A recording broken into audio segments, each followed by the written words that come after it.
एक बार की बात है, कुछ साइंटिस्ट ने मिलकर के एक बहुत ही इंटरेस्टिंग एक्सपेरिमेंट किया। उन्होंने क्या किया कि एक बहुत बड़ा सा पिंजरा लिया, उसके अंदर 5 बंदरों को रख दिया और वहां पर एक सीढ़ी लगा दी। उस सीढ़ी के टॉप पर कुछ केले रख दी।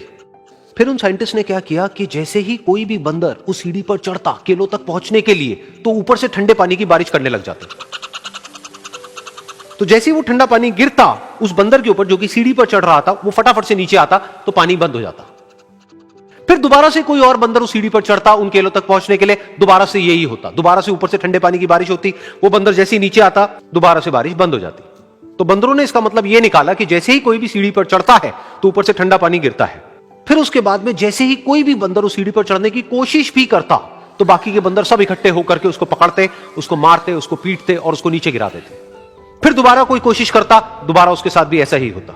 फिर उन साइंटिस्ट ने क्या किया कि उन 5 बंदरों में से एक बंदर को उस पिंजरे में से निकाला और उसकी जगह एक नए बंदर को उस पिंजरे के अंदर डाल दिया।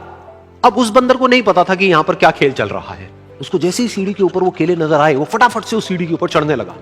अब की बार साइंटिस्ट ने कोई बारिश नहीं करी, लेकिन फिर भी जो बाकी के बंदर थे उन्होंने इसको पकड़ा, सीढ़ी से नीचे उतारा और मारने पीटने लग गए।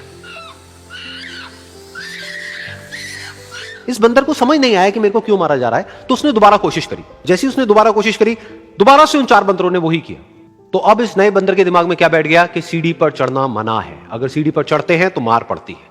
उस सीढ़ी पर चढ़ना क्यों मना है और क्यों मार पड़ती है वो उसको नहीं पता था, बट उसके दिमाग में यह बैठ गया कि इस सीढ़ी पर नहीं चढ़ना है, ना किसी को चढ़ने देना है।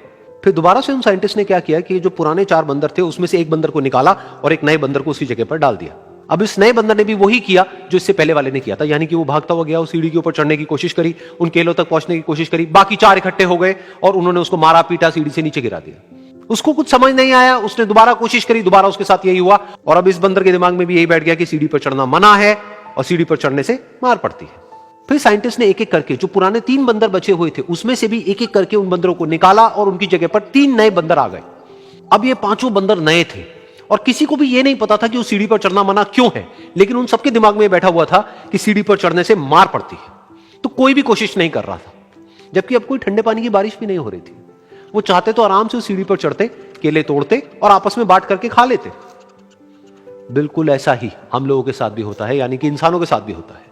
हजारों साल पहले कोई प्रथा बनी होती है, कोई रीति रिवाज होता है जिसके पीछे कोई ना कोई वजह होती है, लेकिन वो वजह खत्म होने के बाद भी वो प्रथा चलती रहती है, वो रीति रिवाज चलते ही रहते हैं। किसी में इतनी हिम्मत नहीं होती है ये पूछने की कि हम क्या कर रहे हैं, क्यों कर रहे हैं। बस सबको ये पता होता है कि ऐसा ही होता है। तो वो एक्सपेरिमेंट जिसके बारे में अभी मैंने आप लोगों को बताया, यानी कि वो बंदरों का एक्सपेरिमेंट, उसमें तो बेचारे बंदर हैं, जानवर हैं, उनको नहीं पता है कि क्वेश्चन कैसे पूछते हैं। लेकिन अगर हम इंसान होने के बावजूद भी क्वेश्चन ना करें तो हमारे में और जानवरों में क्या फर्क है, सोचिए।